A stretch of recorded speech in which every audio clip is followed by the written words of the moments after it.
자, 이번에는 이산 3회 기사 영역에 있어서 전력공학의 수문항을 한번 같이 살펴보도록 하겠습니다. 첫 번째 문제입니다. 선로 고장 발생 시에 타 보호기기와 협조에 의해 고장 구간을 신속히 개방하는 자동 구간 개폐기로서 고장 전류를 차단하는 능력이 없어 차단 기능이 있는 후비 보호 장치와 직렬로 설치되어야 하는 배전용 개폐기라고 물었습니다. 자, 여기서 핵심 문구는 제가 방금 체크했던 요 부분이 됩니다. 고장 전류를 차단하는 능력이 없어가지고 차단력이 있는 후비 보호 장치와 직렬로 설치를 해야 하더라. 이런 식으로 사용할 수 있는 배전용 개폐기를 우리는 섹셔널 라이저라고 부릅니다. 정확하게 말하면 여기에 있는 이 차단 기능이 있는 후비 보호 장치,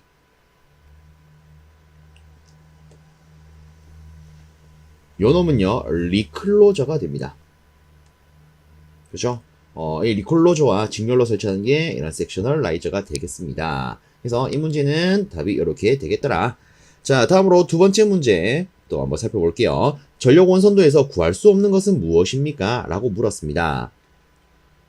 자, 일단 요 문제 유형은 은근히 잘 나오는 친구죠. 그죠? 그리고 요 같은 경우에는 우리가 간단히 일반적으로 이렇게 챙깁니다. 이 원선도로부터 알 수 없는 거. 대표적으로 뭐가 있을까? 과도, 안정, 극한 전력이 있더라. 그리고 또 하나는 코로나 손실이 있더라. 그렇죠. 보통 우리가 대표적으로 들고 가는 이 두 가지가 요거 아니겠습니까?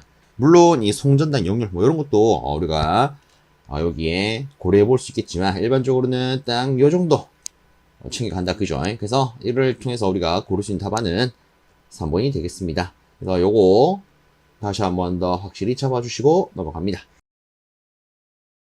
다음으로 세 번째 문제입니다. 다음 중 한류 리액터를 사용하는 주된 목적은? 라고 물었습니다. 자, 요 같은 경우에는 또 이렇게 간단히 한가지 체크하고 답 골라보도록 하겠습니다. 제가 지금 여러분과 함께 체크할 것은 리액터의 종류에 따른 사용 목적입니다. 보통 우리가 다룬 리액터는 종류가 여러 개가 있죠. 그에 따라서 헷갈려하는 경우가 굉장히 많습니다. 그래서 여러분들 다시 한번 보심으로써 확실하게 구분하시길 바랍니다. 자, 일단 첫 번째로 제가 쓸 것은요, 블로 리액터입니다. 일단 제가 리액터의 종류별로 싸그리 한번 적어보면 이렇게 볼 수가 있겠습니다.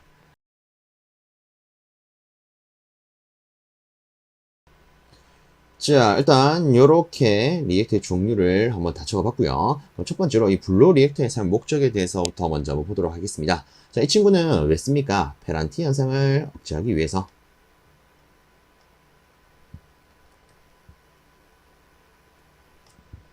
자, 그 다음에 직렬 리액터는 뭐 때문에 씁니까? 이놈 같은 경우는 일반적으로 우리는 이렇게 들고 갑니다. 제5고주파를 제거하기 위해서. 그쵸?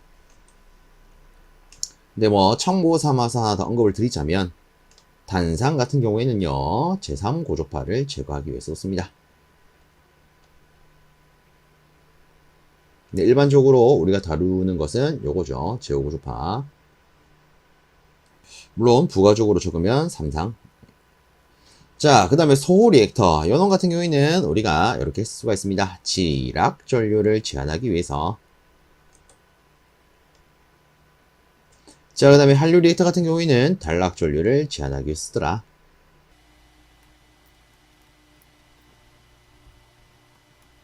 특히나 요 아래쪽에 있는 이 두 개를 은근히 혼동을 많이 하시더라고요.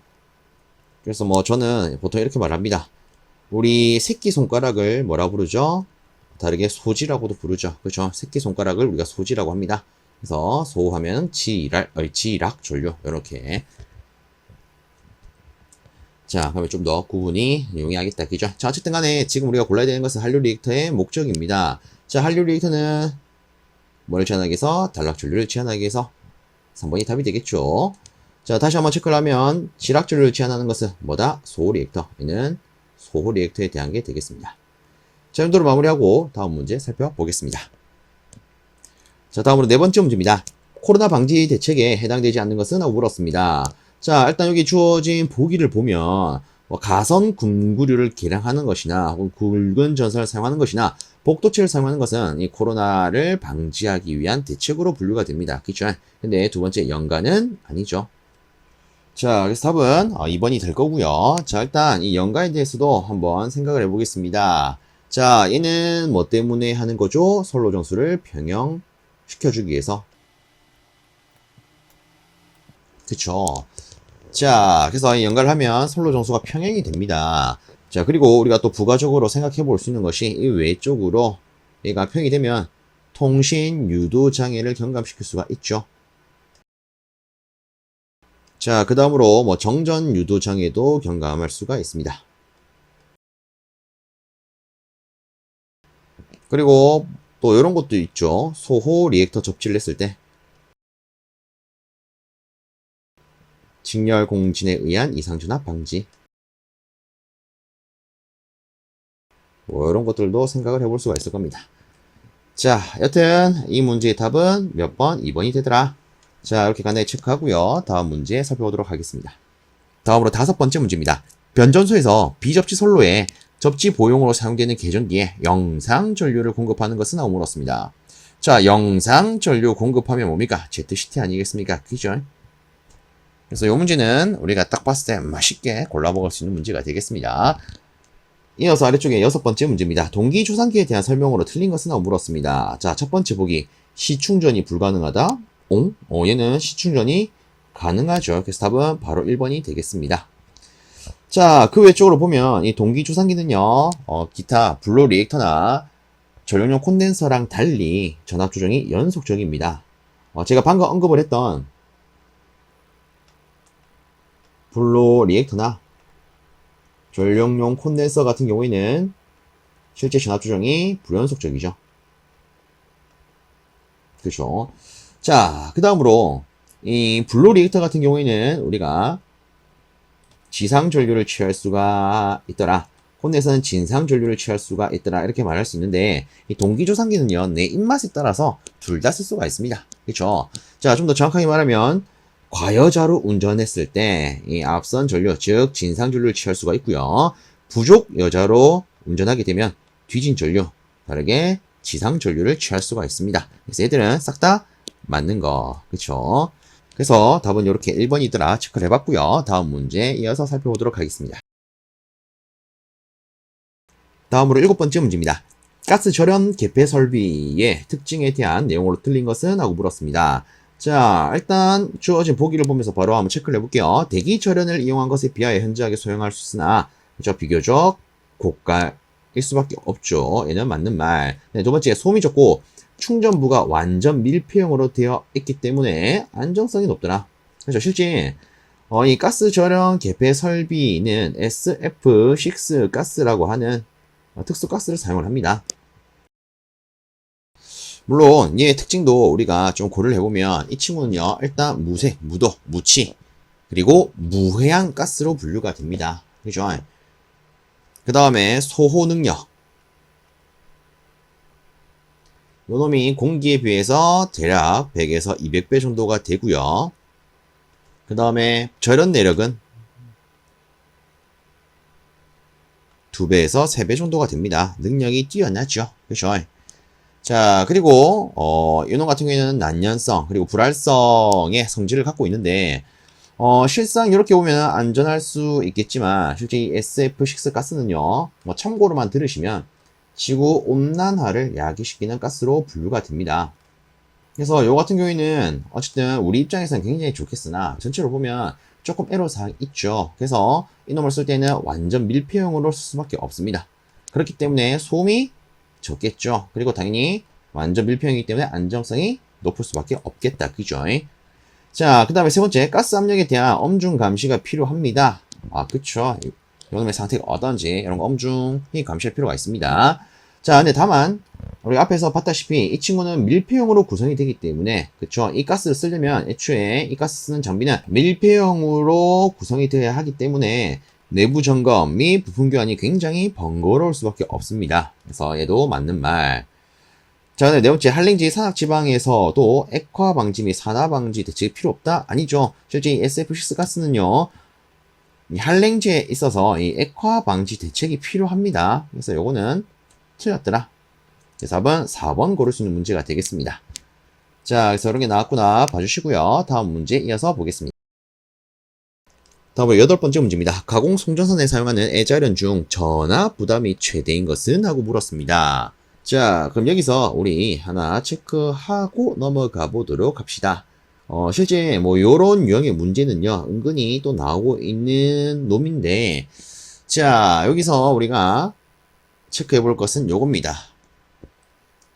하나는요, 전압 부담이 최대인 거. 하나는요, 전압 부담이 최소인 거. 자, 일단은 전압 부담이 최대인 것부터 체크를 하도록 하겠습니다. 자, 전압 부담이 최대인 것은요, 전선에 가장 가까운 놈이에요.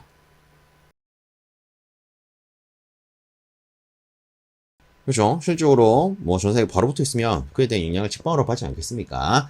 자, 그러면 전압 부담이 최소인 것은 가장 먼 놈이 되겠네요. 이렇게 생각할 수가 있을 겁니다. 근데 실제 요거는 조금 다릅니다. 자, 그래서 요거 같은 경우는 실제 어떻게 되느냐? 요거는 이렇게 말을 할 수가 있습니다. 철탑 기준으로 보면 철탑에서 3분의 1 지점의 애자. 자, 전선으로 기준을 잡으면 3분의 2 되는 지점에 있는 애자. 요놈이 최소가 되더라. 즉, 우리가 간단하게 그림으로 조금 표현을 하자면 요런 거죠. 자, 예를 들어 여기 철탑에 암이 있다라고 가정을 하겠습니다. 자, 여기에 애자들이 이렇게 쪼름이 달려 있을 거예요. 뭐 대략 뭐 이런 식으로 설치가 되어 있더라. 뭐 10개라고 가정할까요? 하나의 애자련에 10개 애자가 있더라. 그럼 이때 전압 부담이 최대인 것은 어디 있는 거? 여기 이 전선에 가장 가까이 있는 거. 요놈이 최대가 되더라. 그러면 최소가 되는 거는, 자, 여기는 철탑 부분이 되죠. 철탑에서 3분의 1 되는 지점, 즉 전체에 있어서 3분의 1 요 지점 아니겠습니까? 그래서 대략적으로 뭐 세 번째에 있는 애자가 되더라. 이렇게 볼 수 있겠죠. 혹은 전선 기준에서는 전체 3등분 했을 때 3분의 2 되는 지점, 결국 요 지점을 의미를 하겠죠. 그래서 이 두 말 자체가 싹 다 요 지점을 의미를 하더라. 이렇게 볼 수 있겠습니다. 자, 어쨌든 지금 문제 같은 경우에는 전압 부담이 최대인 것을 고르라고 했기 때문에 우리가 고를 수 있는 건 1번 요놈이 되겠습니다. 자, 이렇게 체크하고 다음 문제 넘어가 볼게요. 다음으로 9번째 문제 보도록 하겠습니다. 다음 중 배전 솔로의 부하율이 F일 때 손실계수 H와의 관계로 옳은 것은? 하고 물었습니다. 자, 요런 문제 은근히 좀 잘 나오고 있는 친구들 있죠. 자, 일단 요 놈에 대해서 저는 이렇게 안내를 드리도록 하겠습니다. 간단하게 우리가 알파벳 순서 A, B, C, D, E, F, G, H까지 한번 적어 볼게요. 실제 시험 문제에 뭐 부하율 F, 손실계수 H 이렇게 나오죠. 그러면 딱 A, B, C 순서, 알파벳 순서 해서 H까지만 딱 체크해 보십시오. 자, 우리가 숫자를 기준으로 표현한다면 A는 1이 됩니다. 그렇죠? 그래서 저는 이렇게 적겠습니다. 1부터 시작을 해서 이 뒤에 나온 순서들은 싹 다 작은 값이 된다. 아시겠죠? 장값 기준이 된다. 자, 그럼 이렇게 보겠습니다. 일단 F가 나와 있죠. 그죠? 그러면 우리가 알파벳 순서를 봤을 때 쭉 가니까 F가 일단 H보다 먼저 나오더라. 그럼 이렇게 쓸 수가 있습니다. 1보다 작거나 같더라. 누가요? F가요. 그 다음 순서 H. 자, 그 다음에 이렇게 보십시오. 여기까지 갔으면 찍고 다시 이렇게 돌아가더라. 아시겠죠? 그래서 H를 찍고 다시 돌아가다 보면 우리가 방금 썼던 F가 다시 한번 더 나온다. 그죠? 그래서 그 다음 순서로는 F가 두 번째 오더라. 자, 그리고 최종 마무리는 0이 되더라. 제일 작아지더라. 저는 보통 이렇게 안내를 드리고 있습니다. 자, 그래서 요 기준으로 답을 고르면 우리는 4번 이렇게 들고 갈 수 있겠죠.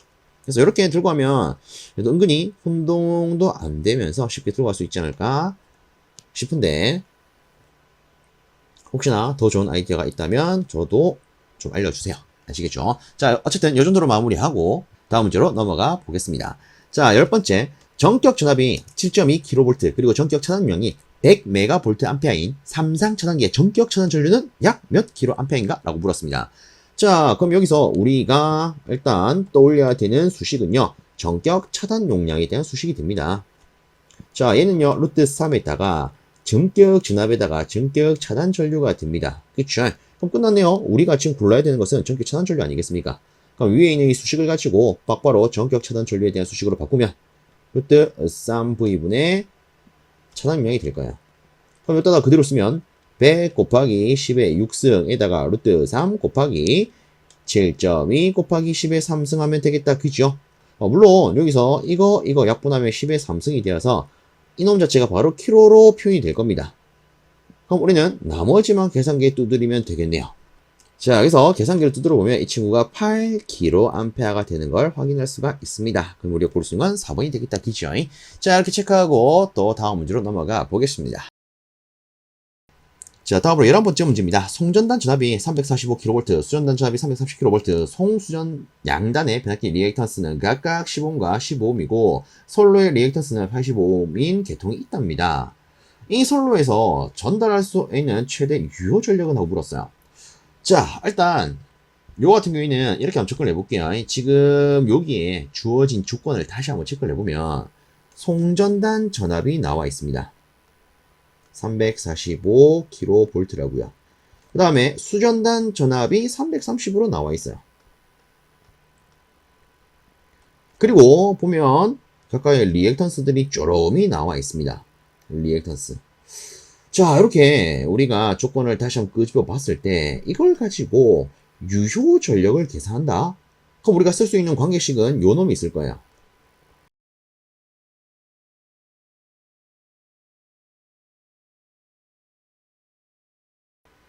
그리고 만약에 이 친구가 킬로볼트라면 이때 요 놈의 단위는 메가와트가 될 겁니다. 그러면 요 수식에다가 이 모든 조건을 한번 접목을 시켜보도록 하겠습니다. 일단 송전단 전압이 345, 수전단이 330. 자, 이제는 뭐가 필요합니까? 이 계통에 리액턴스가 필요합니다. 근데 보시면 리액턴스가 일단 송수전단 양단에 있어서 제가 이런 선로가 있으면 송전단에 15옴, 수전단에 15옴이 있고요. 이 선로 자체가 85옴 이렇게 되어 있습니다. 그럼 이 계통의 리액턴스는 얘를 싹 다 더하면 되겠다. 그죠? 그럼 이렇게 쓸 수가 있겠네요. 자, 그 다음에 또 체크를 해보면 지금 물어보는 것은 최대 유효 전력이에요. 그러면 이놈 자체가 최대값이 되면은 이게 바로 최대 유효 전력이 되겠죠. 자, 사인 함수의 최대값은 얼마죠? 1이죠. 즉 정확하게 여기에 있는 이 상차각이 90도가 되면은 최대 전력이 전달이 될 겁니다. 어쨌든 뒤에는 필요가 없다. 그죠? 1이다. 그죠?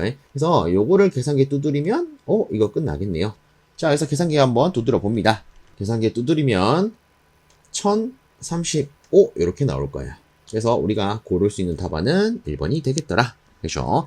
자, 다음으로 아래쪽에 있는 12번째 문제 보도록 하겠습니다. 송전선로의 역섬락을 방지하기 위한 대책으로 가장 적절한 방법은? 하고 물었습니다. 자, 역섬락을 방지하려면요. 우리는 탑각 접지장을 낮게 하면 됩니다. 맞습니까? 그래서 이를 위해서 우리가 뭐를 설치하죠? 매설지선을 설치를 한다. 그죠? 그래서 역섬락 방지하면 매설지선 다르게 탑각 접지장을 낮게 한다. 잘 잡아 주십시오. 자, 다음으로 13번째 문제 보도록 하겠습니다. 자, 망상식 배전 방식의 장점이 아닌 것은? 하고 물었습니다. 자, 일단 우리가 얘를 다르게 네트워크 배전 방식이라고 부르는데 첫 번째 보기를 보면 감전 사고가 줄어든대요. 실상 이 망상식 같은 경우에는 이런 그대로 선로가 여러 개 마치 그물망처럼 복잡하게 얽혀 있습니다. 그러면 당연히 이렇게 복잡하게 얽혀있기 때문에 인축의 감전사고의 발생률은 많아질 수밖에 없겠죠. 그죠? 그래서 감전사고가 줄어드는 게 아니라 오히려 많아지게 됩니다. 그래서 얘는 단점이죠, 단점. 근데 그 외쪽으로 보면 이렇게 복잡하게 얽혀있다 보니까 부하가 증가할 때 저항성이 양호하고요. 무정전 공급이 됩니다. 예를 들어 선로의 한쪽이 끊기더라도 여러 방면으로 전기를 이런 식으로 공급을 할 수가 있죠. 그래서 무정전 공급이 가능하기 때문에 공급 신뢰도가 매우 높죠. 그리고 전압 변동도 작은 이런 여러 가지 장점들이 있습니다. 자, 그래서 답 이렇게 간단히 한번 체크를 해봤고요. 다음으로 14번째 문제를 보면 이렇게 되어 있습니다. 역률이 0.8, 출력이 320kW인 부하의 전력을 공급하는 변전소의 역률 개선을 위해서 전력용 콘덴서 요런 용량이 된 거 설치를 했을 때 합성 역률은 어떻게 됩니까? 라고 물었습니다. 자, 요 같은 경우에는 이렇게 한번 접근을 해보도록 하겠습니다. 자, 일단 처음 기준으로 한번 살펴볼게요. 일단 유효 전력이 320으로 나와 있습니다. 그러면 요걸 토대로 비상 전력을 한번 구해 볼게요. 비상 전력은요, 유효 전력에다가 역률을 나누면 되죠. 그래서 요거를 계산해 보면 400 kVA 나오는 걸 확인할 수가 있습니다. 자, 그럼 요걸 가지고 저는요, 역률 삼각형을 한번 그려보도록 하겠습니다. 자, 이렇게 체크를 하고요. 이 부분이 역률각이 될 거예요. 자, 그리고 일단 처음 조건을 그대로 놓고 있는 거기 때문에 이놈이 320kW가 될 거고 비상전력은 400kVA가 됩니다. 자, 근데 우리가 익히 알고 있기로 이런 걸 알고 있습니다. 역률이 0.8이라면 무효율은 얼마더라? 0.6이더라. 그쵸? 자, 그럼 이걸 가지고 무효전력도 한번 뽑아내 보도록 하겠습니다. 자, 무효전력은요, 비상전력에다가 무효율을 곱하면 됩니다. 그죠? 자, 비상전력은 우리가 방금 400이라고 뽑았었고요. 무효율은 0.6이 되더라. 그럼 요걸 계산하면 끝났네요. 240kVA가 되겠네. 그쵸? 그럼 여기다가 그대로 쓸게요. 애초에 이 크기가 얼마다? 240kVA다. 자, 근데 여기서 우리가 조금 챙기면 좋은 게 또 하나 있습니다. 어떤 게 있냐면, 요런 거예요. 자, 우선 우리는 이 무효 전력을 실제 뭐 이렇게 발을 단위로 표현할 수 있는데, 이 콘덴서를 기준으로 이렇게 한번 생각을 해볼게요. 자, 실제 우리가 전체 피상 전력을 계산할 때에는 유효 전력과 무효 전력을 알 때 유효 제곱 더하기 무효 제곱으로 표현할 수가 있습니다. 그죠? 근데 우리가 알기로 이런 전력용 콘덴서는요, 유효 전력을 가지고 있지 않습니다. 얘는 오로지 무효 전력만 갖고 있지 않습니까? 그럼 콘덴서 입장에서는 유효 전력이 없겠네요. 맞습니까? 그러면 얘를 삭제 한번 시켜봅시다. 자, 좀 보기 쉽게 얘를 애초에 지우겠습니다. 그러면 무효 전력의 제곱에다 루트를 씌운 게 있는 것 같네요. 실상 얘들은 사라지죠. 그래서 이 콘덴서 기준으로 우리가 다시 한번 체크를 하면 콘덴서에 있어서 비상 전력은요, 곧 무효 전력 같더라. 즉, 바르라는 단위는 뭐랑 동일시하게 쓸 수가 있다? 볼트 암페어. 그죠? 그래서 실제 지금 여기에 주어져 있는 이 말 자체는 무슨 말이다? 전력 콘덴서. 이 친구의 무효 전력이 140kg다. 이런 거랑 같은 의미가 되겠죠. 자, 그럼 보겠습니다. 그럼 이제 얘를 여기다가 접목을 할 거예요. 근데 여기서도 우리가 한 가지 조금 더 자세히 취급을 하자면 일반적으로 이런 역률이 주어져 있다. 그럼 얘는 지상입니까? 진상입니까? 얘는 일단 지상이 될 거예요. 특히나 뒤에 보면 변전소라고 되어 있습니다. 자, 우리가 알고 있는 발전소나 혹은 변압기 이런 것들은 코일이 무수히 많이 감겨져 있지 않습니까? 그래서 얘들은 당연스럽게 무슨 성질을 띈다? 지상 성질을 띱니다. 그쵸? 특히 변전소, 아니 변압기가 무수히 많이 있어요. 와, 땀에 그러면 당연히 얘들은 지상 기준 아니겠습니까? 그죠? 그럼 여기다가 전력용 콘덴서 이 140kVA 다르게 140kV짜리를 설치한다는 것은 결국 여기다가 반대로 140kg만큼 빼겠다라는 거 아니겠습니까? 맞나요? 그러면 요거를 일단 정리를 하겠습니다. 240kg에다가 140kg를 빼면은 남아있는 무효 전력은 100kVA가 될 거예요. 맞나요? 자, 그러면 우리가 이렇게 쓸 수 있을 겁니다.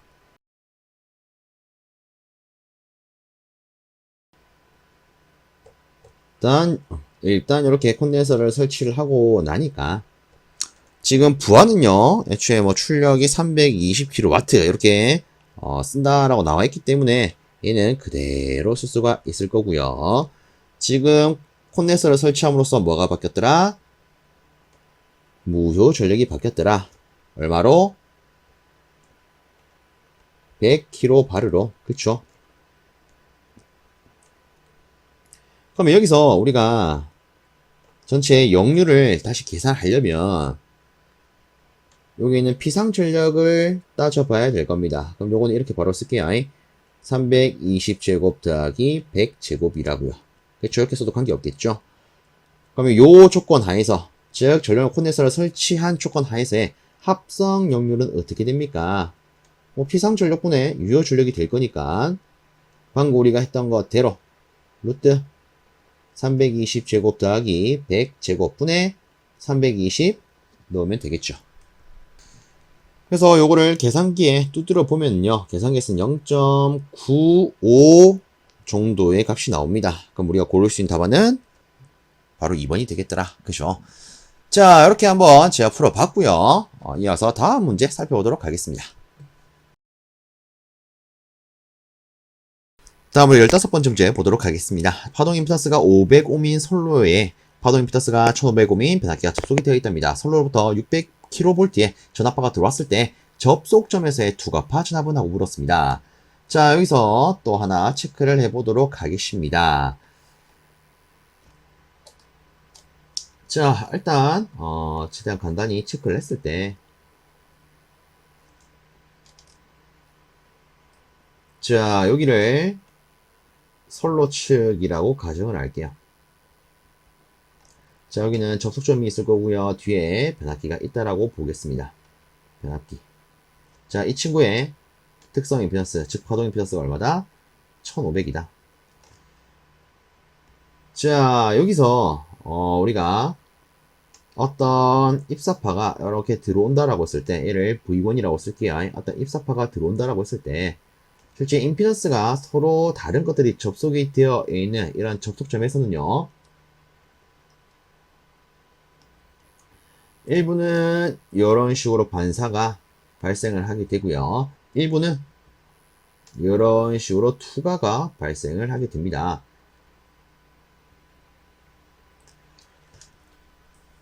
그럼 이때 우리가 챙겨야 되는 것은요,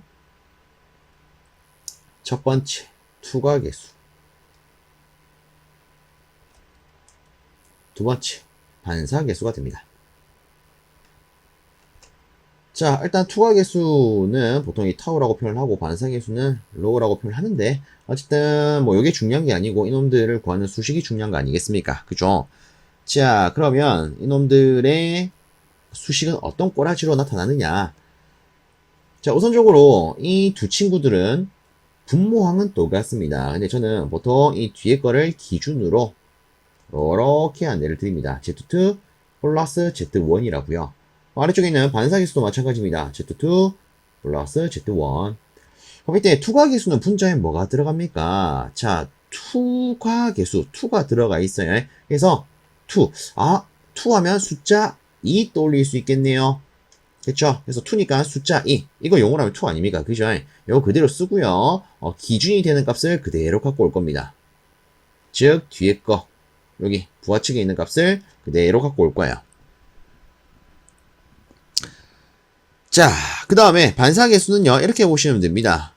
이때 반을 반대 반자라고 생각을 해보자. 그럼 여기서 누가 반대입니까? 요 부가 반대가 되더라. 그래서 Z2 마이너스 Z1. 자, 그럼 여기서 업그레이드를 좀 더 시키도록 하겠습니다. 저는요, 투과파 전압을 계산하고 싶어요. 그러면 어떻게 하면 됩니까? 여기다가 입사파 전압을 곱하면 이것 자체가 투과파 전압 공식이 됩니다. 그러면 다시 나는 투과파 전압이 아니라 반사파 전압을 계산하고 싶은데, 그럼 여기 반사계수에다가 우리가 입사파 전압을 곱하면 돼요. 그러면 이것 자체가 반사파 전압이 되겠습니다. 간단하죠? 자, 어쨌든 간에 우리가 지금 계산을 해야 되는 것은 투과파 전압 아니겠습니까? 그죠? 그럼 저는 이렇게 놓을게요. 자, 투과파 전압은 어떻게 됩니까? 일단 수식을 다시 한번 쓰면 Z2 더하기 Z1 분의 2 Z2에다가 입사파 차압을 곱하면 되더라.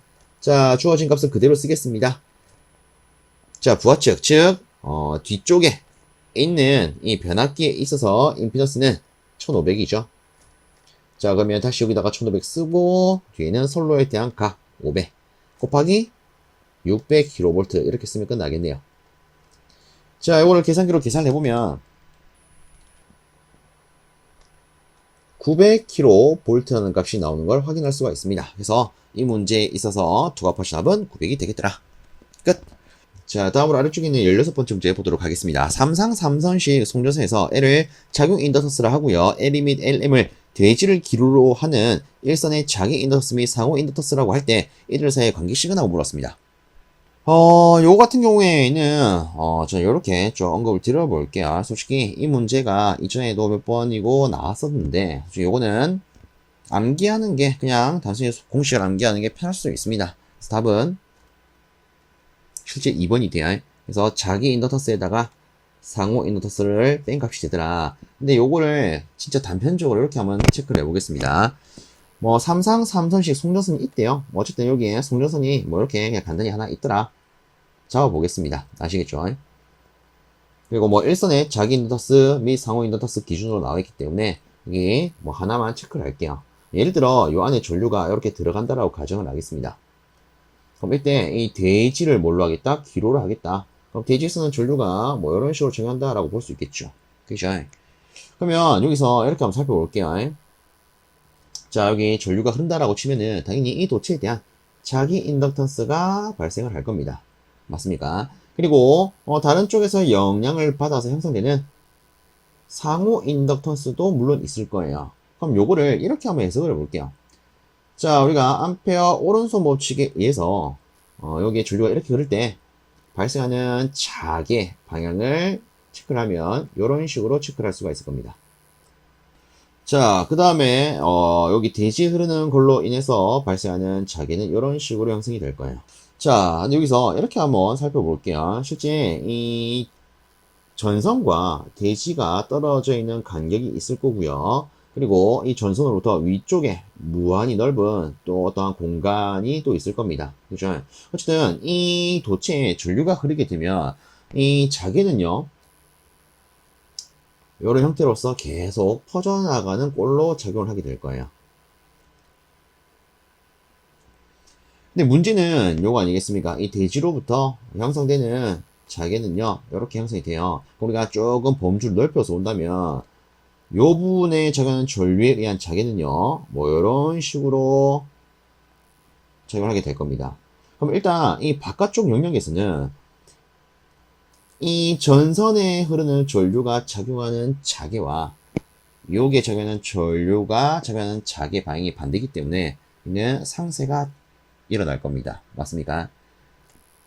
다만 여기는 물론 서로 더해질 수는 있겠죠. 근데 어쨌든 전체적으로 보면 많은 영역에 대해서 뭐가 일어난다? 상쇄가 일어나더라. 그럼 우리가 일반적으로 저속의 상쇄가 일어날 때에는 그때 작용하는 상호 인덕턴스의 부호를 어떻게 표현할 수 있죠? 마이너스요.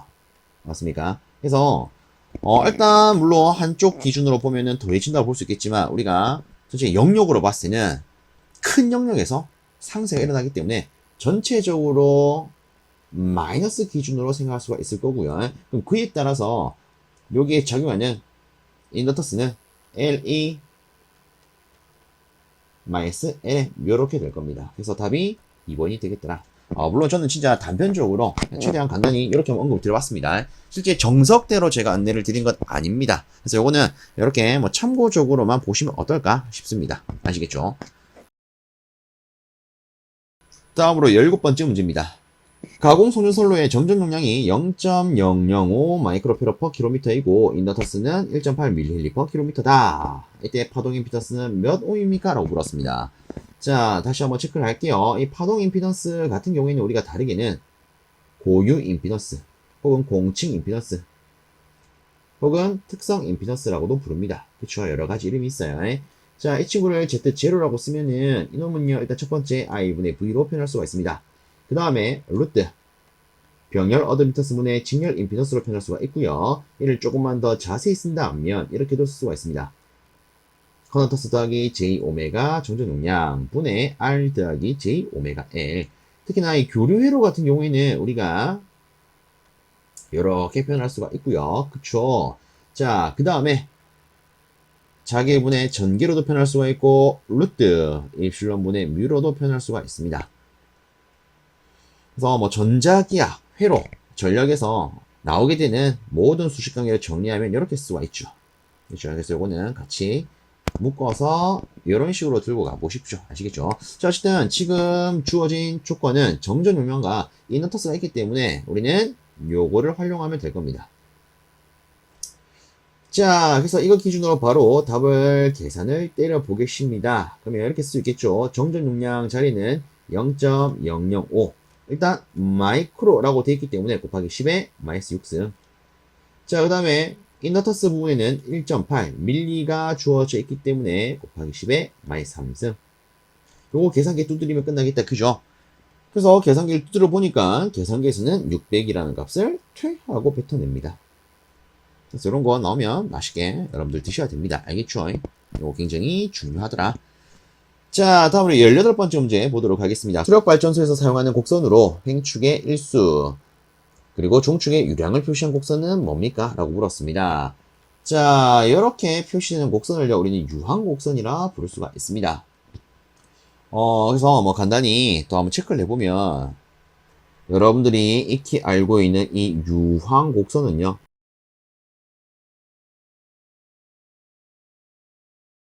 종축의 유량, 다르게 세로축이죠. 여기에 유량, 가로축, 즉 횡축에는 일수가 표현이 됩니다. 그리고 뭐 제가 곡선을 대충 하나 그림을 그렸을 때 여러 길들을 그렸다. 그럼 요걸 토대로 우리가 이런 것도 알 수가 있죠. 여기를 뭐 355, 여기를 275, 여기를 185, 여기를 95라고 했을 때 자, 1년 365일 중에 355일은 이보다 내려가지 않는 수위 혹은 수량을 뭐라고 하더라? 갈수량이라고 하더라. 그쵸? 그러면 275일은 이보다 내려가지 않는 수량을 뭐라 하더라? 얘를 저수량이라 하더라. 185일 기준이라면 병수량. 그 다음에 95일 기준이라면 분수량. 그래서 우리가 뭐 갈저병풍 뭐 이런 거 챙기는 게 있다. 그죠? 자, 그래서 뭐 제가 이렇게 간단히 한번 체크를 해봤는데 자, 다시 보면 유황곡선은 종축에 뭐 유량, 횡축에 일수, 이렇게 일수가 있더라. 그래서 이 문제 답이 요놈이 되는 거죠. 자, 여기서 뭐 추가적으로 간단히 몇 개 살펴보자면 유량곡선, 다르게 이 유량도라고 하는 것은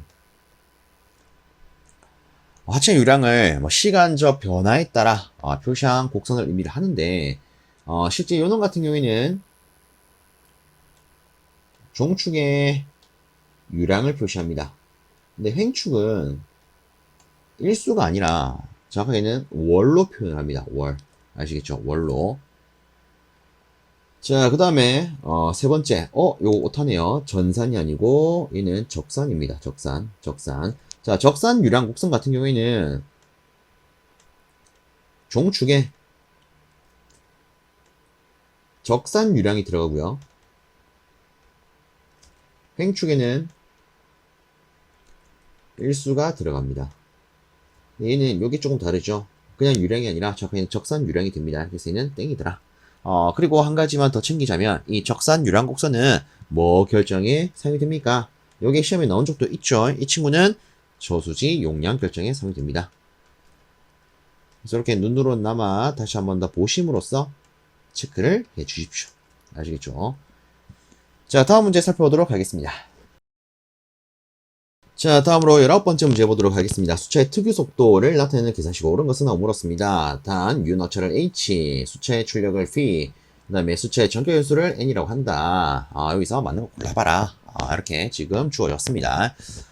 일단 요 같은 경우에는 먼저 요거를 하나 조금 짚고 넘어가면 좋을 것 같아요. 자, 수차의 특유 속도. 일단 이 특유 속도를요, 뭐 다르게는 비속도라고도 부릅니다. 비교 회전 속도라고 해서 비속도라고도 부르죠. 자, 일단 첫 번째로 이 비속도, 즉 특유 속도 관계식이 있습니다. 그게 바로 지금 요 문제에서 묻는 내용이 되겠죠. 그죠? 자, 저는 보통 이렇게 안내를 드리고 있습니다. 기본적으로 이런 관계식은 어떻게 표현됩니까? 일단 전격 회전수를 놓고요. 그 다음에는요, 밑에서부터 HP를 씁니다. HP. 자, 요 같은 경우에는 제가 뭐 이렇게 한번 언급을 드려볼게요. 우리가 그 공부를 하다 보면 마력이라는 놈이 한 번씩 나옵니다. 이게 뭡니까? 말 한 마리가 낼 수 있는 이론상 힘, 홀스 파워 아니겠습니까? 그죠? 그래서 1마력은 746W랑 같다. 그래서 HP 딱 생각하신 다음에 밑에서부터 HP 이렇게 한번 적어보시면 어떨까 싶습니다. 뭐 다르게 우리가 말을 딱 생각했을 때, 자, 여기 말이라고 가정을 합시다. 말은 땅바닥에 붙어서 달립니다. 그쵸? 근데 말 위에는 사람이 타고 있어요. 그래서 홀스, 말 쓰고요. 위에는 사람이 이놈을 달리게 하기 위해서 피나는 노력을 하더라. 그래서 말 위에 피나는 노력하는 사람이 있다. HP 뭐 이런 식으로 한 번쯤 생각을 해주신다면 뭐 누가 위에 있니 아래에 있니 요거 구분은 조금 되겠다. 그죠? 자, 뭐 여튼 뭐 이렇게 제가 한번 언급을 드려봤고요. 여기서 중요한 것은 각각의 지수에 뭐가 오느냐 이거 아니겠습니까? 자, 여기서 이렇게 한번 들고 와보십시오. 일단 요 위에 들어가는 것은요, 숫자 순서대로 들어갑니다. 1, 2, 3, 4, 5 요렇게요. 근데 중간에 3은 배제할 거예요. 그리고 이놈 다음에 얘를 쓸 건데 항상 바깥쪽이 기준이 됩니다. 이게 무슨 말이냐면 이런 거예요. 밖에서부터 1 안쪽으로 2 쓴 다음에 3 건너뛰고 다시 요놈들 밖에 쪽에서 4 5 안쪽으로 들어가더라. 이렇게 하면 수식이 완성이 됩니다. 그래서 다시 비속도는 일단 속도 요놈과 비교를 하는 속도니까 속도 놔주고요. 그 다음에 간단하게 H, P 생각을 해보자. 그리고 밖에서부터 1, 2, 3 건너뛰고 4, 5 요렇게요. 자, 그러면 일단 이 문제의 답은 우리가 1번으로 고를 수 있을 겁니다. 그래서 요 같은 경우에는 요 수식을 알아야 고를 수 있는 문제가 되겠다. 그죠? 그래서 여유가 있을 때 요거 한번 봐주시고요. 자, 여기서 끝을 내는 게 아니라 숫자별 비속도에 대해서도 한번 살펴보도록 하겠습니다. 자, 일단 우리가 뭐 주로 체크를 하는 게 펠턴 수차가 있고요. 그 다음에 브란시스 수차, 그 다음에 사류 수차, 그 다음에 카플란 수차가 있습니다. 자, 일단 펠턴 수차부터 체크를 하면, 자, 우리가 앞에 비속도 관계식 할 때 숫자 1, 2, 3, 4, 5 요걸 가지고 얘를 맞췄다. 그죠? 자, 이 펠턴도요, 이걸 쓰는데 정확하게는 1, 2, 3까지만 씁니다. 그래서 저는 이렇게 쓸게요. 1, 2, 그 다음에 2 한 번 더 쓰고 3. 자, 그래서 요 사이에 범주에 있는 게 뭐가 된다? 이 친구의 비속도 범주가 된다. 자, 그 다음에 프란시스부터 사류, 카플란 요놈들은 형태가 좀 비슷합니다. 그래서 써보면 일단 비속도는요 이렇게 쓸 수가 있습니다. 어떤 값보다는 작거나 같더라. 그럼 이때 그 어떤 값이 어떻게 표현됩니까? 자, 유효 낙차 더하기 20분의 2만이 되더라. 자, 근데 중요한 건 뒤에 숫자입니다. 숫자가 어떻게 됩니까? 자, 일단 보시면 여기 구성하는 숫자는요, 이 펠턴 숫자랑 비교했을 때 중복되는 숫자 이놈을 가지고 구성이 되어 있습니다. 그래서 유연학적 쓴 다음에 2분의 2 쓰되 여기는 공 하나, 위에는 공 4개 들어가더라.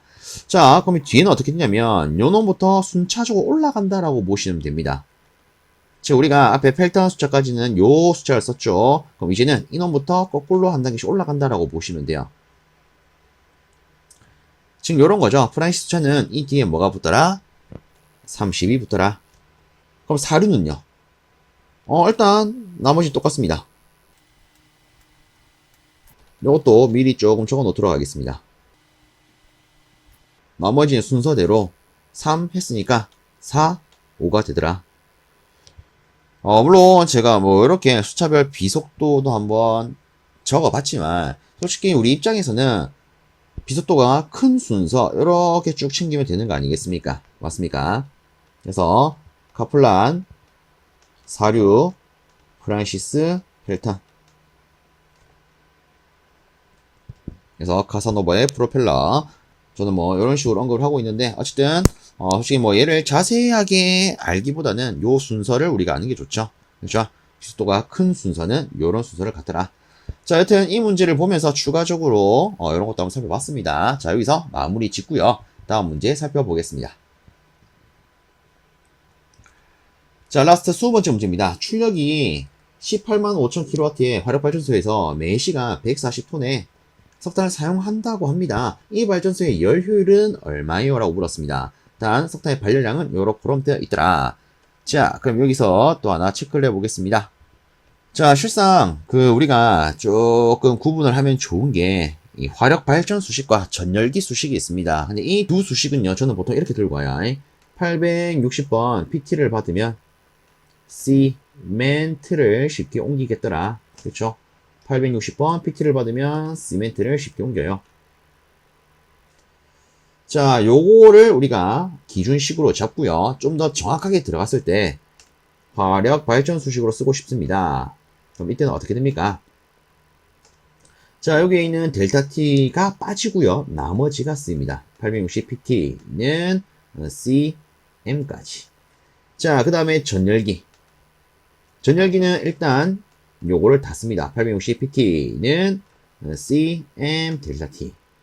자, 그래서 이 화력발전 수식으로 쓰이냐, 전열기 수식으로 쓰이냐에 따라서 이 관계식은요, 요놈이 있고 없고 차이가 있더라. 그리고 한 가지가 더 있습니다. 어떤 게 있냐면, 요 둘을 가르는 두 번째 기준, 바로 효율이 있어요. 효율이 어디에 붙냐에 따라서 또 우리가 달리 쓸 수가 있습니다. 자, 일단 저는 이렇게 표현을 하겠습니다. 자, 요런 기준식을 쓴 다음에 발전기의 기본 원리를 생각을 해봅니다. 우리가 발전기의 기본 원리하면 플레밍의 오른손 법칙을 떠올릴 수 있다. 그죠? 그죠? 자, 얘가 플레밍의 무슨 법칙? 오른손 법칙이라고요. 맞습니까? 그래서 이 수식의 오른쪽에다가 효율을 곱하면 수식이 제대로 완성이 됩니다. 그럼 전열기는 이렇게 봅시다.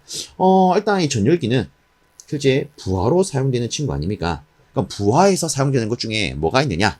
전동기가 있어요. 그래서 전열기는 전동기의 친구라고 생각을 합시다. 그럼 이때 전동기는 플레밍 무슨 법칙을 가지고 생각해 볼 수 있을까요? 플레밍의 왼손 법칙. 그래서 이때 이 친구 같은 경우에는 효율이 어디에 붙느냐? 왼손 법칙이니까 왼쪽에 붙습니다.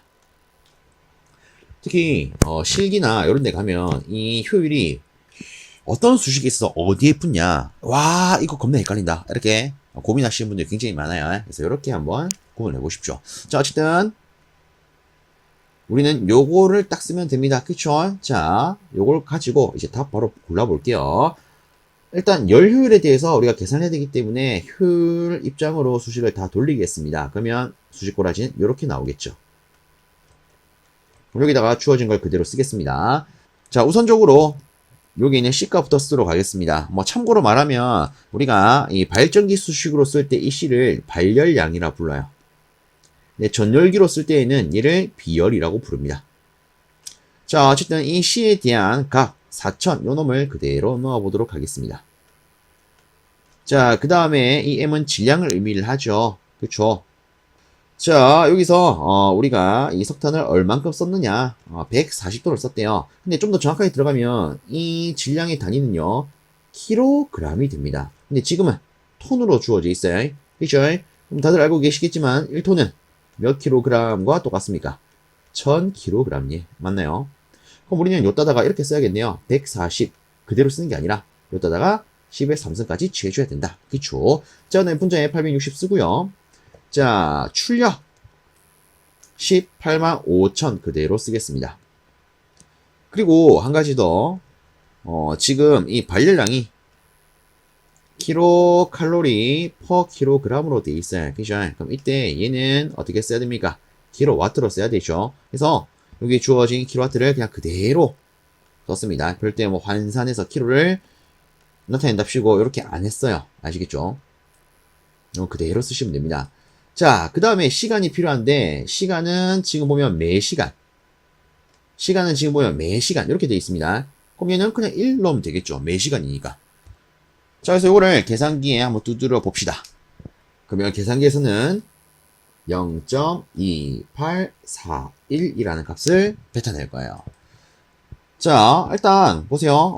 여기서는 퍼센트로 물었기 때문에 정확하게 표현을 하면 얘는 28.41%가 될 겁니다. 그럼 그에 따라서 우리가 고를 수 있는 답안은 1번 되겠다, 기죠.